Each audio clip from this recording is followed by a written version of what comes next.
C'est parti. Ronan Lemoyle donc avec nous, ancien directeur général d'Arkea, Ronan, et on a beaucoup parlé ensemble de beaucoup de choses, notamment sur le financement de l'innovation, parce que Arkea, à l'époque où vous dirigiez le truc, avait été très actif. Arkea est toujours très actif d'ailleurs sur les sujets. Ouais, dans le financement de l'innovation. Alors là, c'est autre chose finalement, mais qui s'en rapproche. Tu veux continuer à faire ton boulot d'investisseur à travers donc une baseline, je l'ai dit il y a un instant, de réinvestir les territoires. Alors en l'occurrence, Arkea, on est en Bretagne. Réinvestir les territoires, qu'est-ce que ça veut dire d'abord ? Quel est le projet ? Et ensuite, on verra les moyens que tu mets en face de ce projet. Effectivement, Stéphane, c'est un projet à part entière. On ne crée pas une société de gestion ou la énième société de gestion. On crée une entreprise dont l'objet est de répondre à une question qu'on se pose avec Charles, qui est mon associé depuis quelques années. C'est comment faire en sorte de participer à un mouvement de déconcentration de notre pays.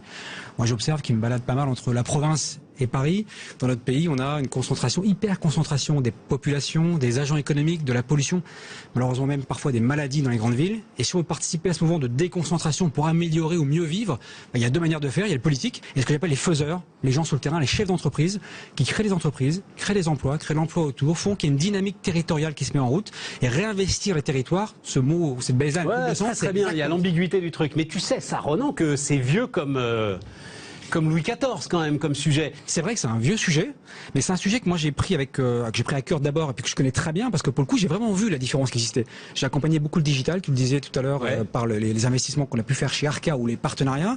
J'ai regardé beaucoup de PME, je connais des belles PME. Et ce que j'ai observé souvent, c'est qu'il y a des très belles réussites, par exemple dans le Grand Ouest. Tout le monde connaît ou presque le groupe Roulier, connaît la Brioche Dorée, connaît même Samsic, des boîtes qui ont le DUF, plusieurs milliards de chiffres d'affaires. Personnage celui-là, Louis Le Duf. Il y a un entrepreneur incroyable qui a commencé en bas de la rue Jean Jaurès à Brest et qui aujourd'hui fait 2,5 milliards de chiffre d'affaires, dont plus de 30 ou 40% aux États-Unis. Des belles histoires comme ça, il y en a des très belles dans l'Ouest, mais à l'inverse, il y a aussi des boîtes qui touchent un plafond de verre, pas parce que l'entrepreneur est pas bon, il est en général excellent, mais parce que tout simplement, il ne sait pas parfois trouver du capital, même si c'est pas forcément le sujet premier. Ils veulent l'accompagnement. Pas Ronan. Non, ils veulent pas trouver du capital. Alors, pour le coup, cœur du sujet là, devant nous maintenant. Oui. Culture de fonds propres. Culture de fonds propres pour les PME qui se sont rendus compte que le sol pouvait se retirer sous leurs pieds en une nuit, pour le coup, confinement. S'il n'y a pas de PGE, il n'y a pas de fonds propres, tout est le calanche. Et c'est pour ça que les fonds propres, c'est hyper important. En fait, c'est un peu comme les banques. Les banques, en 2008, ont découvert que la liquidité, c'était un sujet hyper important. Elles sont liquides. Non, mais elles sont liquides pas avant. En 2008, elles le savaient. Et aujourd'hui, les entrepreneurs, je pense, réalisent, le PGE est là, et tant mieux s'il a été là, mais réalisent que les fonds propres, c'est une denrée rare et importante. Au-delà d'ailleurs de survivre pour des projets de développement, il y a un sujet, ou il y a deux sujets en l'occurrence auxquels ils sont très attachés. Rester chez soi, c'est important pour eux. Et deuxièmement, quand tu dis rester chez soi, dans la région, dans chez soi au sens quand ils ouvrent leur capital. Ah oui, voilà, c'est ça. Mais j'allais y venir. Chez eux, ils veulent maîtriser quelque part leur histoire et c'est important de trouver des acteurs, parfois filiales de banque, parfois des gens plus comme nous qui sont des entrepreneurs au service d'entrepreneurs qui vont être plutôt des sparring partners, apportant du capital et les aidant dans leur stratégie de développement. Nous, ce qu'on veut faire avec Epopée, c'est aider l'entrepreneur par le capital et l'accompagnement qu'on mettra autour. L'accélération, si on veut utiliser un mot qui est un peu galvaudé, consistant à dire on t'accompagne sur le marketing, sur le digital, sur le développement international, sur les ressources humaines, pourquoi pas, pour faire en sorte que l'euro investi soit un euro qu'on multiplie au-delà du rendement financier. Ronan, j'aime beaucoup, formidable, mais il y a quoi de différent par rapport à une démarche comme, allez, citons les grands, Eurazeo ou Wendel? Non mais Eurazeo et Wendel font du très bon boulot. Simplement, moi j'en connais beaucoup. Quand je leur parle de quelques belles boîtes en Bretagne, par exemple, ils ne les connaissent pas. Ils les connaissent pas. Pourquoi? Parce qu'il y a des endroits où si tu ne vas pas, si tu n'es pas en proximité, tu ne peux pas connaître. Très juste. Il y a des fonds qui, et c'est pas une critique, ont une vocation à être beaucoup plus globaux, se font remettre parfois des decks par des banques d'affaires très bien faits, mais on ne voit pas tout le marché. C'est quoi un deck? Un dossier quoi. Un dossier, on ne voit pas tout ce qui peut être fait. Par contre, à l'inverse, il y a, sans citer de nom, une boîte que je connais très bien, en tout cas un Arkea Capital qui investit dans les territoires, connaît très bien le tissu entrepreneurial, mais qui gagnerait peut-être à être accompagné par un acteur qui apporterait à ses côtés du capital, mais également l'accompagnement pour l'entrepreneur. Donc je crois qu'aujourd'hui, se réinvestir les territoires, il veut dire qu'il faut connaître un peu mieux les territoires, et donc c'est un peu l'histoire que Charles et moi, l'histoire en tout cas ce qu'on vend comme histoire, moi en financier un peu entrepreneur, lui entrepreneur financier, connaissant bien les territoires, étant capable d'avoir cette intimité qui fait la différence. Mais ça veut dire que tu as déjà tes cibles finalement, tu sais déjà, c'est ça. Tu démarres en sachant, mais c'est quoi? C'est parce que Arkea voulait pas y investir, Arkea pouvait pas y investir? Non, Arkea l'a parfois fait, mais simplement parfois l'entrepreneur en question il aura besoin de encore plus de capital, parce que sa croissance, il faut simplement l'accélérer. Je crois que le maître mot dans la période qu'on traverse, c'est sans doute croissance. C'est-à-dire que la Covid, ou le Covid, je ne sais plus comment il faut dire, Comme tu veux. montre sans doute des faiblesses. Le président dit le Covid hier, c'est peut-être le Covid, c'est peut-être bien. L'Académie dit là. Voilà, exactement. Il y a des faiblesses sans doute qui sont des faiblesses en capital, plus de capital pour survivre, mais pour se développer aussi. Donc nous, on pense accompagner ceux qui font déjà bien leur métier, RK Capital fait très bien son métier, et en plus apporter ce supplément d'âme d'une vocation d'être un fonds d'entrepreneurs pour les entrepreneurs. Et ça change beaucoup de choses dans la relation. Alors, tu démarres, Ronan, mais enfin, les montants mis en avant sont pas non plus de nature à changer la donne quand même. Voilà, tu sais, moi, c'est vrai, mais avant de combien, donne les montants, combien tu vas investir. Donc, je crois, tu as trois véhicules différents, voilà, 3 verticales, voilà, exactement, 3 verticales. Une sur le digital, sur lequel on va lever un fonds de 50-60 millions d'euros. Je rappelle les zones géographiques Grand Ouest. Mais ça, oui, mais alors attends, le digital, parce que c'est ça aussi le sujet. Le digital, ça veut dire que tu vas l'investir à Nantes, finalement. C'est pas vraiment territoire. Alors oui, tu vas être... Là, dans les portefeuilles, les cibles qu'on a déjà identifiées, des boîtes qui sont basées parfois à Nantes, parfois à Rennes, parfois à Vannes, parfois à Saint-Brieuc, parfois à Bordeaux. Des très belles boîtes. Et la caractéristique du digital... Dans les grandes villes. Oui, grandes villes ou en périphérie. Ouais. Mais quelque part, quand tu vas déjà à Vannes, par exemple... Oui, Vannes, d'accord. Ouais. Et ce que je veux dire par là, c'est que c'est souvent les entrepreneurs qui ont des très bonnes idées, qui pour le coup savent pas comment trouver du capital quand on parle digital, et qui en plus sont un peu perdus ou paumés, si tu me permets l'expression, et ne savent pas comment s'y prendre pour aller se connecter parfois à des écosystèmes que nous, moi, Charles et notre équipe, on connaît très bien. Et des fois, l'euro investi avec l'accompagnement que tu es capable d'y mettre sur des valorisations plus faibles souvent, permet de faire des très très belles histoires. Donc c'est ça qu'on veut faire. Et puis derrière, toi, tu as ton carnet d'adresses, c'est-à-dire à partir du moment où tu as investi, tu as ton carnet d'adresses et tu vas aller chercher l'ensemble des gars. Je rends hommage d'ailleurs, juste au-dessus, une structure, alors celle-là qui est publique, qui s'appelle Normandie Développement. Oui. Peut-être qu'il y en a d'autres qui existent, mais il se trouve que j'ai travaillé un peu avec Normandie Développement.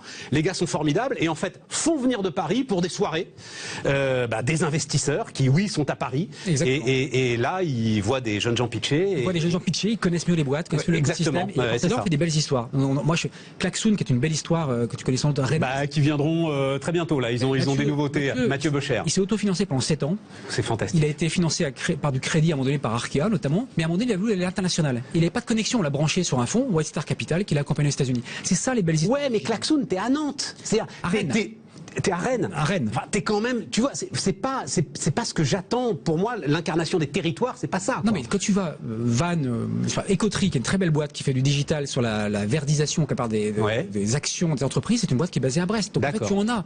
Et simplement, ces startups, elles sont pas très. Alors, t'as digital, mais pas seulement. Capital investissement. Capital investissement. Donc là, c'est des belles boîtes qui atteignent une belle croissance, mais qui simplement pour les plus loin, tout en restant ancrées là où elles sont, c'est-à-dire leur centre de décision en région, ont besoin et de capital et d'accompagnement. Là, c'est des boîtes sur lesquelles on va investir entre 2 et 10 millions d'euros, seul ou en co-investissement, mais surtout apporter tout l'écosystème en termes d'accompagnement qu'on est capable de sourcer, marketing, digital. On l'a d'ailleurs testé nous, parce que moi je connais bien le monde du digital et des PME. On voit les mondes du PME, les gens sont contents qu'on puisse les acculturer, si on peut dire ça comme ça, au digital. Le mot. C'est la mayonnaise qu'on veut faire prendre. Et puis un troisième véhicule qui est plus dans l'immobilier de bureau et de logistique, parce qu'il faut aussi accompagner les infrastructures, on va dire compte tenu des évolutions, télétravail, mode de fonctionnement différents, mais qui là est une verticale qui est plutôt en support des deux premières. Ronan, tu fais la même chose que nous ici, là. Tu fais ce que j'ai appelé une start-up de vieux. Mais ça m'intéresse. Mais oui.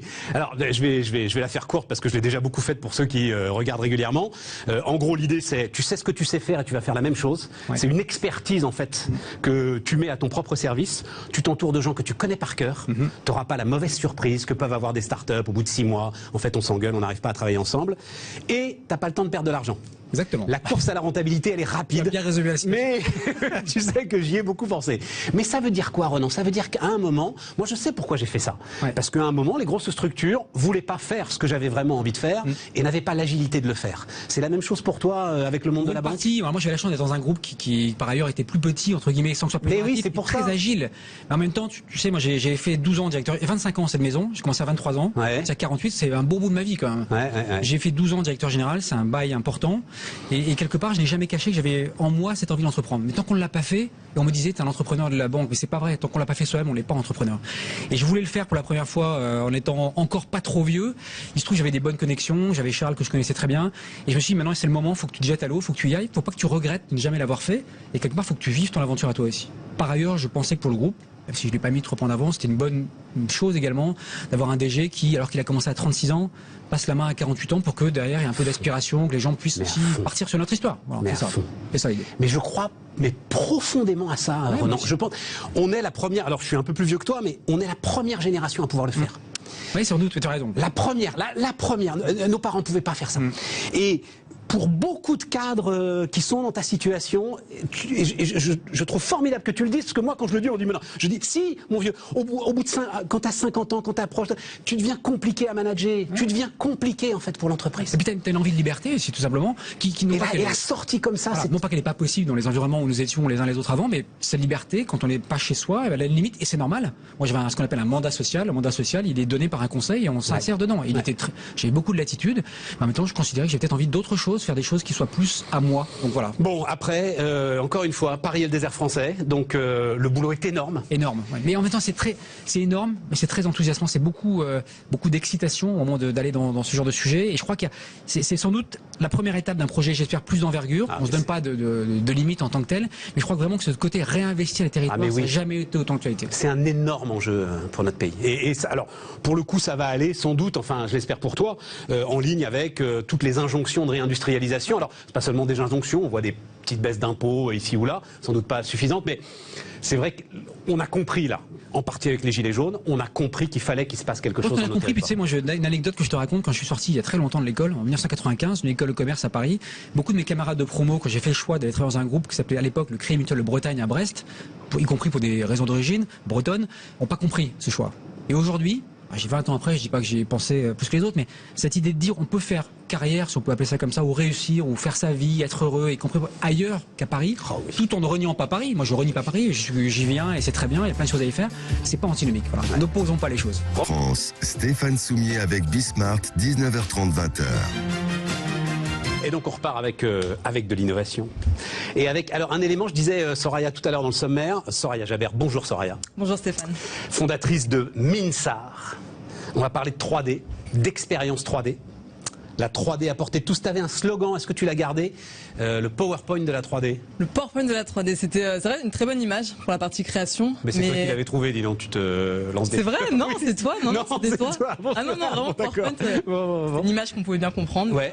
Non, c'est plus un CMS, plus un WordPress, un Webflow, un Wix, une plateforme qui permet vraiment... Rien, attends, c'est quoi? CMS, Word, c'est quoi? C'est aujourd'hui, on peut créer facilement des sites internet sans ligne de code. D'accord, oui, c'est ça. No code. Nous, on fait la même chose pour les plateformes de demain. Pour quand dans 5 à 10 ans, on aura tous notre paire de lunettes connectées. Comme aujourd'hui, on a une montre connectée, on a un smartphone. La prochaine évolution et révolution de l'informatique, c'est cette informatique spatialisée, qui est complètement différente de celui qu'on connaît, qui se résume à aujourd'hui un écran de téléphone, de télé, d'ordinateur. Demain, l'informatique évoluera exactement dans notre environnement. On a une espèce de petite animation 3D, nous là, ce que tu vois là sur l'écran. C'est vrai, mais sur un écran 2D. Sur un écran 2D. Sur un écran 2D. Demain, ce sera vraiment par une paire de lunettes. Donc on aura vraiment cette troisième dimension qui permet de mieux appréhender l'environnement. Et les cas d'utilisation sont absolument incroyables. Et alors tu penses à l'événementiel, tes premiers cas de... Moi j'ai envie de t'emmener sur le retail, mais tu penses à l'événementiel? L'événementiel, plus le retail. Le retail, justement, c'est un excellent secteur. Excellent secteur qui a besoin. Qui a beaucoup souffert. De tout réinventer. Complètement. Absolument. Alors vas-y, je suis commerçant là, ça va, j'ai à peu près tenu le choc, mais je comprends bien qu'il faut que je change quelque chose. Je te regarde, je veux concrètement comprendre comment est-ce que je vais pouvoir utiliser les services de Minsar. Ouais, alors comment utiliser cette technologie? C'est justement aujourd'hui on a un petit peu cette problématique de l'environnement physique. Aujourd'hui, avec le confinement qu'on a eu il y a quelques mois, tout le monde était enfermé chez soi. Et on s'est rendu compte vraiment de l'importance du numérique. On a eu finalement cette transformation digitale qui est arrivée, qui a été un petit peu forcée et qui a fait vraiment prendre conscience à la fois professionnel ou pas de l'importance des outils du numérique. Tout à fait. Nous justement ce qu'on va pouvoir proposer avec Minsar, c'est de pouvoir dématérialiser en fait les produits à la vente, de pouvoir scanner les produits qui sont mis en vente et pouvoir créer en fait une expérience interactive à ajouter au site internet. Par exemple, permettre directement... Donc je reprends, je suis un commerçant, comme je suis un commerçant moderne, j'ai mon site internet et je vais pouvoir très simplement mettre des expériences 3D et mes clients vont pouvoir se plonger dans des Exactement, expériences 3D. que ce soit dans le secteur du luxe et je veux vendre des bijoux, une montre, on va pouvoir directement exploiter la réalité augmentée et afficher en fait virtuellement les montres qui sont proposées à la vente, changer la couleur. On va pouvoir faire de la reconnaissance faciale. On va pouvoir. Mais il faut qu'il soit les champs équipé des à ce possibles. moment-là, mon consommateur. Un simple téléphone, un simple téléphone portable. C'est vraiment en fait la Je transition comprends vers pas, ces j'y paires de arrive pas. lunettes. Mais comment ça, un simple téléphone portable? Un Qu'est-ce qu'il simple va y avoir téléphone, sur en mon fait, ça téléphone va allumer la caméra et ça va Ouais. permettre d'ajouter du virtuel dans l'environnement. Et donc là, je prends ton histoire de montre, ok? Je mets le téléphone donc au-dessus de mon poignet. Ça Et là, pourra- la montre va s'afficher Par exemple. sur mon téléphone Par portable, exemple. sur mon poignet. Exactement. Voilà, peut être c'est ça. Plus simplement, dans l'immobilier. Prenons le cas de l'immobilier. Non, reste sur le truc. Le Chaussures, retail. pareil. Je peux avoir la chaussure à mon pied. Voilà, c'est ça que tu vas faire. Par exemple. Alors que je suis pas dans le magasin, je suis chez moi. On est bien d'accord, Exactement. hein, Soraya? Dans l'immobilier ou dans l'architecture d'intérieur. Enfin, en fait, le champ des possibles est tellement... il y a un intérêt, peu importe le secteur d'activité. Que ce soit donc le retail, le marchand qui veut proposer en fait ses produits à la vente directement. Je comprends, mais en pourquoi est-ce que réalité ça m'intéresse? Pardon de te bousculer, mais pourquoi est-ce que ça m'intéresse le retail? Parce que l'immobilier, ils le font déjà beaucoup. Mais toi, ce que Pas tu assez. apportes, Nous, en fait, mais on ils le offre- font avec des solutions complexes. Toi, ce que tu C'est vrai. apportes, encore une fois, c'est là qu'on retombe sur PowerPoint. C'est-à-dire, ce que tu dis aux commerçants, c'est tu connais rien au code, t'inquiète pas, tu vas le faire. On va te guider pas à pas. Exactement. En fait, aujourd'hui, on le voit, il n'y a pas assez d'expérience, c'est pas assez démocratisé. On connaît pas encore véritablement ce qu'est la réalité augmentée, ce qu'est la réalité virtuelle. Il n'y a pas encore assez d'usage. Ouais. Pourquoi? Parce qu'en fait, la création de ces expériences nécessite des compétences techniques, technologiques, que peu de personnes ont au final. Il faut être développeur 3D. Il faut maîtriser des plateformes 3D complexes. Donc, c'est maths, physique poussée.